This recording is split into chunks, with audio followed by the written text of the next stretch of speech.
YouTube? Welcome back to my channel. Today we are here to talk about Joseline's Cabaret, Cali. It's been 2 episodes, well, 3 episodes so far now, but I'm gonna do the first 2 episodes in this video. Literally watch Joseline's Cabaret all the time, and being that I'm kind of cool off baddies right now, I'm gonna try my damn hardest to be consistent with it. All right, y'all, let's go ahead and get into the episode. So we see Joseline at National Puerto Rican Day in New York. Joseline questions Drea on where Hennessy is. Drea says that Hennessy went to go get her hair and makeup done. Joseline catches the attitude, and then we see Hennessy finally show up. Joseline asks Hennessy, is she ready for her scene or is she ready to get fired right now? Hennessy says she's standing there like everybody else. Hennessy then says she's not going back and forth with her. Joseline then donkey kicks her child and then proceeds to throw a fan at her. Ocean sneaks Hennessy and they start fighting, and Hennessy is so motherfucking strong. She whooped her, but we know Oceans can't really fight for real, you know. So that was to be expected. In the background, I heard Joseline say to someone, "Stop crying, ho, before I slap the fuck out of you." She truly talks to these ladies like she's their pimp. They escort Hennessy off the boat, but honestly, Oceans has been wanting to do that to her because she never got over Hennessy giving her a black eye last season. Joseline then thanks Oceans for what she did. Danny says that she's still salty that Oceans attacked her in Paris. Joseline checks her and says that she's worried about the wrong shit. She tells Drea and Danny that they are fake. I like the way you are as the intro for this season, and I love it. The song gives very much disco vibes. Joseline does have some hits, and the fact that I know all her songs, y'all, it cracks me up.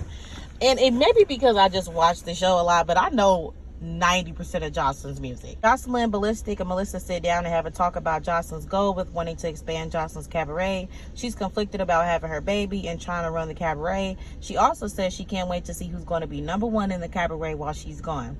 Joseline says that Hennessy tried to attack her after she was 3 hours late. That was a lie. Joseline says that she has a problem with Drea and Danny for not having her back at the parade. Ballistic asks her who she's bringing back, and we see Drea, Danny, and Ocean so far.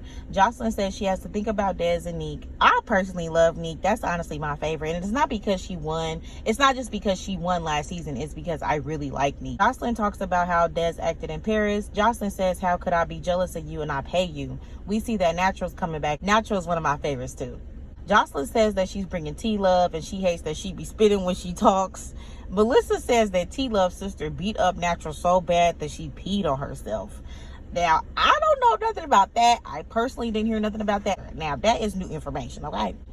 We see that Egypt is coming back, and Joseline says she doesn't like her. We see Isis, Lexie go, Erica, and we see Chinx. Joseline wants a meeting with Danny, Oceans, and Drea. In Joseline's confessional, she says that Drea's like a fly and she's the shit, and she don't know why she's still in her life. Drea says she didn't want to fight in front of the kids.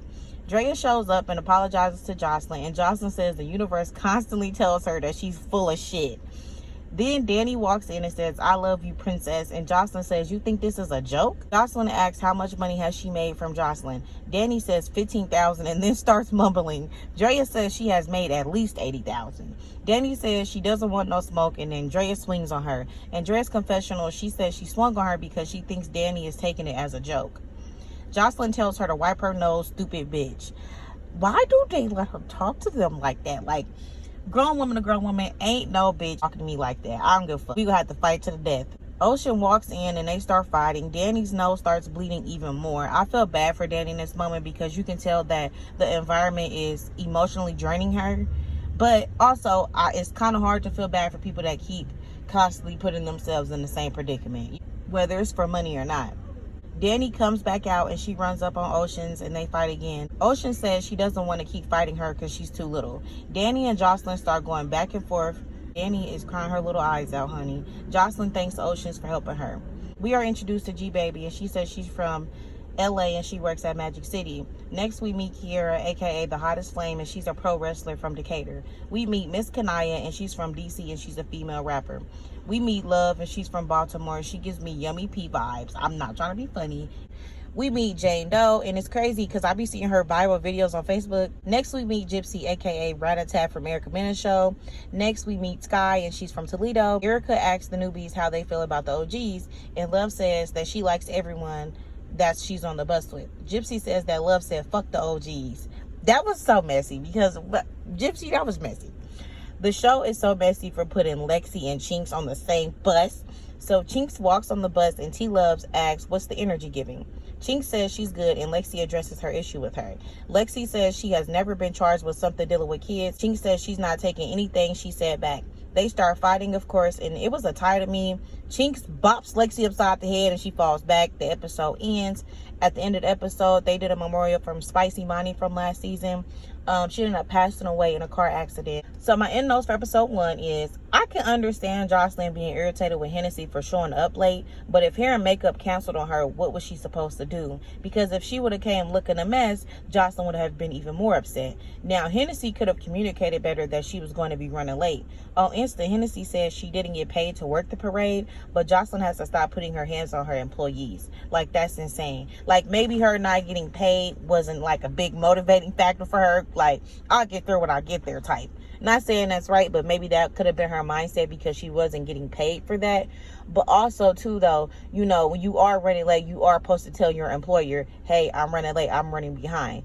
But as an employer, when they get there, you ain't supposed to put your hands on them or have another coworker put their hands on them. That's not, I don't understand why she think it's okay to put her hands on people. I understand Joseline being upset at Danny and Drea for not jumping in because they've been around her longer, but they also have formed a bond with Hennessy. So you can't have Hennessy around them and you know, they're all a part of the cabaret together, and then the minute that you get into it with Hennessy, you want everybody to jump in, when in reality, I stay out of people's shit. Because the one thing about people, I've realized people are very fickle.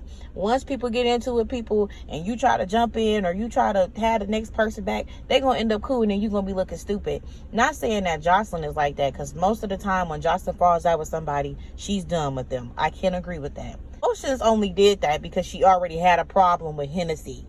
That's really the number one reason. If Joseline would have just told Hennessy to not even come to the parade, it would have been less of a ruckus. All right, y'all, let's get into episode 2. The episode starts off with the rest of Chinx and Lexie's fight. Out of nowhere, Telovee says to Chinx that she doesn't have a storyline, and they start arguing. Telovee spits at Chinx. Chinx asks for some water and throws it on Telovee. They square up, but of course security blocks them. We see the ladies on the next bus, and they are singing Cabaret Wasted. Nick says that her and Dez is on Joseline's bad side because of Drea. She explains that her, Dez, Oceans, Isis, and Drea rode to the Eiffel Tower. They took pictures, and when they both turned around, they left. Joseline took it personal because she wanted them to do a video with her. The ladies arrive at the house, and Joseline is standing outside. They all line up. Joseline says she would like Nick and Dez to go back to the bus. She asks the new ladies if they are ready. Joseline says she feels like a lot of the ladies are unappreciative. Then she calls out Isis. Isis says that her phone wasn't working, and Joseline hammers her about why wasn't her phone working and that she's done more for them than their own mothers have. She calls her a disrespectful bitch and sends her back to the bus. She asks Egypt why is she back. Egypt says that she's back to dance. Joseline then sends her back to the bus. Natural says that she should have never let her and Telovee getting into it affect being on tour. Natural says it sucks because Telovee gets on BS when she's drunk. Joseline calls out Erica, and she says that she was offended when Joseline called her Drea and Rose the Three Stooges, and that's why she quit. The ladies that got sent to the bus are talking, and Isis is upset because she feels like what was the purpose of them coming back. Gypsy is talking to Natural and a couple of the other ladies. She says that Love said F the OGs. Love says that she doesn't give a F about anybody. Dez goes to talk to Joseline. Joseline says that Dez said that she's hating on her. Joseline says that she has taken her all over the road and that she is disrespectful. Dez is trying to explain herself, and Joseline is not hearing none of it, honey. Neek comes out and explains the situation. Drea runs up on Neek. Then Danny and Dez start fighting. Honey, it was a Royal Rumble for about 5 minutes of the show. Dez was fighting Danny. Drea was fighting Neek. It was just like a Royal Rumble. I don't know what was going on. Neek and Joseline have a conversation, and then Danny runs up on her. Joseline tells Neek that she hurt her feelings. You can tell Joseline really cares about her because anybody else she definitely would have swung on. Neek apologizes, and Joseline starts crying. You can tell her feelings are hurt. Drea shows Dez the receipts, and Dez says that she feels like she could have tried harder because they're Cabaret sisters. Drea says they're trying to make her take responsibility for their actions. Love, Telovee, and Kanaya are talking. Love says she knows the dances to Damalo and Doon Cha Cha. Love says that she has been through a lot of bad things, and she explains that she was in an abusive relationship and her shoulder is messed up from it. She also says that she was ilmed as a child. Telovee says that she's going to keep an eye on her just to make sure she's okay. All the ladies get ready for the one night only event. Erica Mena walks in and meets the ladies. Gypsy says she's shitting bricks. Gypsy says hello to Erica, and they go back and forth because Gypsy slept with one of the contestants. Gypsy also apologizes, but Erica doesn't accept it because she wasn't telling the full truth. Erica gets picked up by Jane Doe and her dress rips. Egypt asks Chinx if her and T-Love can move forward. Chinx says no because she tried to spit on her and she interjected in her conversation. T-Love walks up and Chinx says, "You attempted to spit at me," and they fight, honey. So after that, the episode ends, of course. So my end notes for episode 2 is, I feel like the only one Joseline has true respect for is Neek. She's definitely her favorite. And I think that she has this level of respect for Neek because Neek is not afraid to voice her opinion to Joseline. But she also isn't disrespectful to Joseline. One thing about a Scorpio, they don't like no weak ass person. You know what I'm saying? Like, they like them to the extent of they can control them, yes. But a Scorpio like a person to challenge them in some kind of way. Not too much, but in some kind of way. And I feel like that's why she likes Neek. And Neek is also a really, really good dancer. I think Chinx and T-Love beefing is so random. And T-Love honestly should have just minded her business. But you never know. Certain stuff gets edited out because from what we see, T-Love was like, you ain't got no storyline, ho. And like, we was just like, what? Why did you even say that? She wasn't even talking to you. She's not even beefing with you. Love was definitely giving me yummy vibes at first. But to really know her story and the stuff she's been through definitely changed my opinion on her. And you can tell she stands up for herself. And I wish her nothing but the best because people that have stories like that, they really be the underdogs, but they really be the ones to make it out. I really hope that she makes it further in the cabaret. All right, guys, that was it for this video. Make sure you stay tuned for my next video. It'll be episode 3 and 4, of course. Make sure you like, make sure you comment, make sure you subscribe. Thank you guys for watching. Bye, YouTube. Bye. Bye. Yalla, assalamu alaikum.